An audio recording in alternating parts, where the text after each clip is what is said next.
नमस्कार दोस्तों, स्वागत है आपका माई बिलिंग पैड सॉफ्टवेयर के ई ट्यूटोरियल में। आज देखिए हम जो सीखने वाले हैं माई बिलिंग पैड में रजिस्ट्रेशन में लॉक सिस्टम इंडिविजुअली अलग अलग यूज़र्स के लिए कैसे बना सकते हैं। देखिए इसका यूज इसलिए होता है कि आप जैसा कि जानते हैं कि शॉप पे अलग अलग लोगों को अलग अलग जिम्मेदारियां दी जाती हैं। जैसे जो सेल पर्सन है वो सेल का काम करता है, जो इन्वेंट्री मैनेजर है इन्वेंट्री मैनेजमेंट का काम करता है, और सारा रिपोर्ट्स एडमिन पैनल पे जो उसका ऑनर होता है वो देख सकता है। और इस सिक्योरिटी पर्पज़ के लिए भी होता है कि जो सेल का काम है जिसको दिया जाए वो सिर्फ सेल का काम करे और कोई काम उस पर न कर पाए, जिसके लिए कन्फ्यूजन्स ना हो कि भाई एक काम किसने किया, या फुल अथॉरिटी जो सॉफ्टवेयर का होता है वो हम किसी सेल पर्सन को या इन्वेंट्री मैनेजर को नहीं दे सकते हैं। बट जो एडमिन लॉगिन होता है उस पर सारे काम, सारे वर्क्स, फुल सॉफ्टवेयर का जो भी आपका फीचर्स होते हैं हम उसको एक्सेस कर सकते हैं। तो आज हम इस सॉफ्टवेयर में जो देखने वाले हैं कि किस प्रकार हम अलग अलग यूज़र राइट्स, अलग अलग लॉगिन पैनल बना सकते हैं अलग अलग लोगों के लिए। जैसे सेल पर्सन के लिए अलग, और एडमिन के लिए अलग, और इन्वेंट्री मैनेजमेंट के लिए अलग। तो सबसे पहले क्या करते हैं, हम सॉफ्टवेयर को अपने लॉगिन करते हैं। हमने यहाँ पे सॉफ्टवेयर को लॉगिन किया, एडमिन और पासवर्ड डाला। जैसे हमने सॉफ्टवेयर ओपन किया अपने, देखिए सॉफ्टवेयर ओपन होकर हमारा आ गया। अभी प्रेजेंट टाइम में देखिए हमारे पास सारी चीज़ें इनेबल मोड पे हैं, सब कुछ आप देख सकते हो, इसलिए हमें शो भी हो रहे हैं। तो हमें क्या करना है, अलग अलग बनाना है रजिस्ट्रेशन यूज़र लॉगिन्स। तो हम यहाँ पे रजिस्ट्रेशन में क्लिक करेंगे और यहाँ पे देखिए एक ऑप्शन मिलेगा लॉग्स, उसके नीचे जस्ट ऑप्शन है रजिस्ट्रेशन का। तो यहाँ पे हम रजिस्ट्रेशन वाले ऑप्शन में जाएंगे। यहाँ पे देखिए पहले से हमारे पास कुछ बने हुए हैं, तो मैं इनको डिलीट करके आपको स्टार्ट से बना के दिखाता हूँ। डिलीट करना सिंपली है, जो बना हुआ उस पर क्लिक करिए, सिंपली आप डिलीट बटन पे क्लिक करके एस कर देंगे तो जो पहले से लॉगिन बना हुआ था वो डिलीट हो जाएगा। ऐसे मैंने ये वाला भी यहाँ पे क्लिक किया डिलीट बटन पे और यस कर दिया, आप देख रहे हैं कि डिलीट हो गया।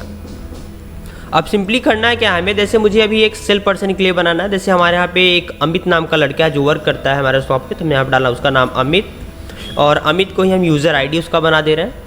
और उसका हम किस चीज़ के लिए यूज़र टाइप में ले रहे हैं भाई, सेल पर्सन के लिए ले रहे हैं। तो वहाँ पे यूज़र टाइप में हमने सेल पर्सन ले लिया, और उसका पासवर्ड क्या होगा लॉगिन आईडी का, जैसे हमने डाल दिया 1 2 3 4 5 6। इतना करने के बाद इसलिए हमें उसका नाम डालना है। जैसे उसका नाम यहाँ पे सपोज दैट है अमित, तो हमने यहाँ पे डाल दिया अमित। अगर आप दूसरा नाम भी डालना चाहते हो इसलिए डाल सकते हो। ईमेल आईडी उसकी डालेंगे। अब हमने यहाँ डाला उसका ईमेल आईडी, जैसे अमित @gmail.com। आप देख रहे हैं सिंपली। अभी यहाँ पे क्या करना, उसका कॉन्टैक्ट नंबर डाल देना। जैसे हमने यहाँ पे कॉन्टैक्ट नंबर उसका डाल दिया 80 90 90 90 80, ठीक है। और सिंपली यहाँ पे सिंपली क्या किया, इसको शिप कर लिया। आपने देखा कि सक्सेसफुली रजिस्टर्ड, इसका मतलब कि अमित वाला लॉगिन पैनल बन के रेडी हो गया। इसको चेक कैसे करेंगे, सिंपली यहाँ से इसको क्लोज करेंगे, लॉग आउट करेंगे सॉफ्टवेयर को अपने हम यहाँ पे। जैसे हम यहाँ पे यस लॉग आउट हो गया हमारा सॉफ्टवेयर, कैंसिल किया हमने यहाँ पे, और हम अपने सॉफ्टवेयर को फिर से ओपन करेंगे। इस बार हम एडमिन यूज़र आईडी लॉगिन से नहीं करेंगे इसको, अब इस बार हम अमित वाली यूज़र आईडी से इसको लॉगिन करेंगे। यहाँ पे हमने डाला अमित, पासवर्ड उसका डाल देंगे, और जैसे हम लॉगिन पे क्लिक करेंगे आप क्या देखोगे कि सेल पर्सन वाला जो अभी हमने जस्ट बनाया उस यूज़र आईडी पासवर्ड से लॉगिन हुआ, और सिर्फ इसमें सेल का काम वो कर सकता है। दैट मीन्स ये रिपोर्टिंग सिस्टम को एक्सेस कर पाएगा, सेल और सेल रिटर्न को, और सारी चीज़ें आप यहाँ पे देख रहे हो क्या है, डिसेबल मोड पे है, सिर्फ HRM और कस्टमर डिटेल्स को यहाँ पे मैनेज कर सकता है।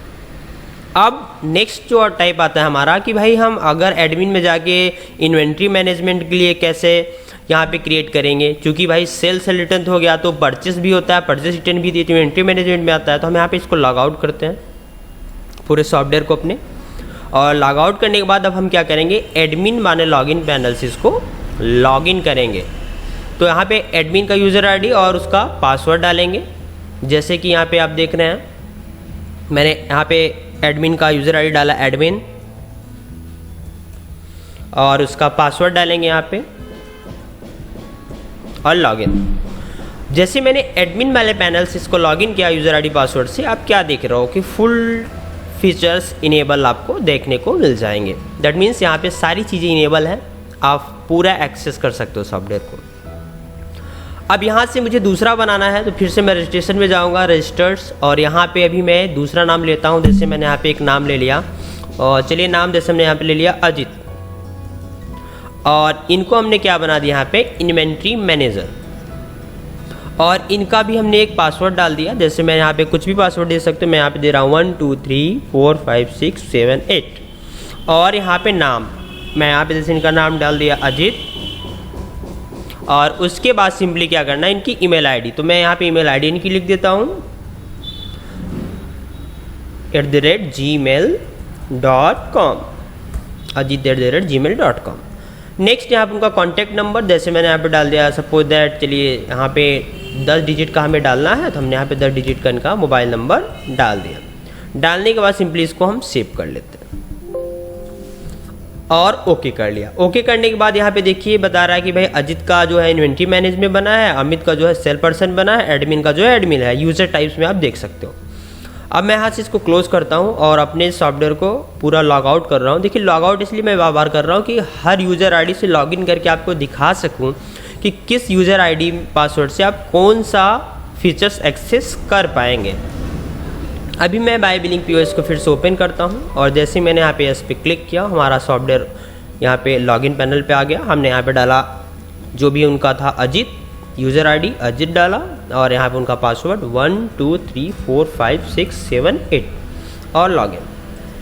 जैसे लॉगिन किया, अब देखिए चूँकि ये इन्वेंट्री मैनेजर का इनको हमने काम दिया था, तो ये सेल कर पाएंगे, परचेस कर पाएंगे, और रिपोर्टिंग सिस्टम देख पाएंगे, मास्टर में एंट्री भी कर पाएंगे, प्रोडक्ट्स में बल्क प्रोडक्ट और प्रोडक्ट्स को मैनेज कर पाएंगे, स्टॉक को मैनेज कर पाएंगे, परचेस को, और इंपोर्ट एक्सपोर्ट और लॉग आउट टूल से सिंपल से।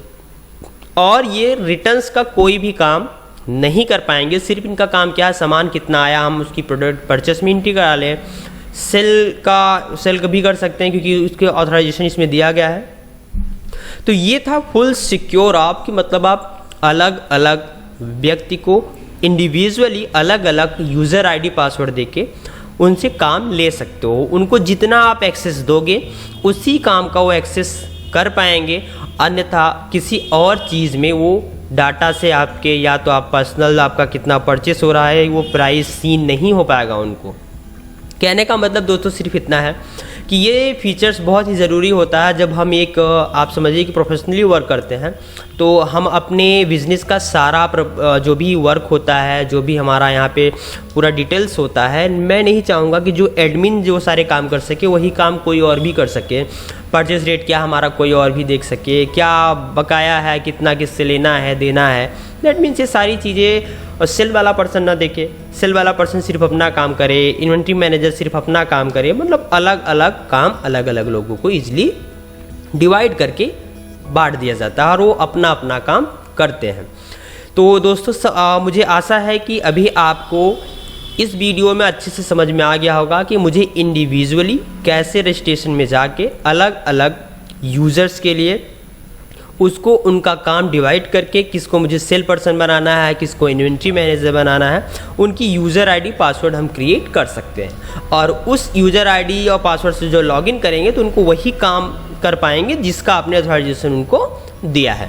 तो मिलते हैं इसके नेक्स्ट वीडियो में, तब तक के लिए आप अपना ध्यान रखिए। अगर इस वीडियो में आपको कुछ भी क्वेश्चन लगा हो कि ये चीज़ मुझे नहीं समझ में आया, कोई क्वेश्चन आपको क्यूरी हो, तो आप कमेंट बॉक्स में उस चीज़ को पूछ सकते हैं। अगर इस सॉफ्टवेयर की अकॉर्डिंग आपकी कोई क्यूरी हो, डेमो के अकॉर्डिंग कोई क्यूरी हो, तो डिस्क्रिप्शन बॉक्स में आपको वहाँ पे आपको नंबर मिल जाएगा, आप उस पर कॉल करके इंक्वायरी ले सकते हैं।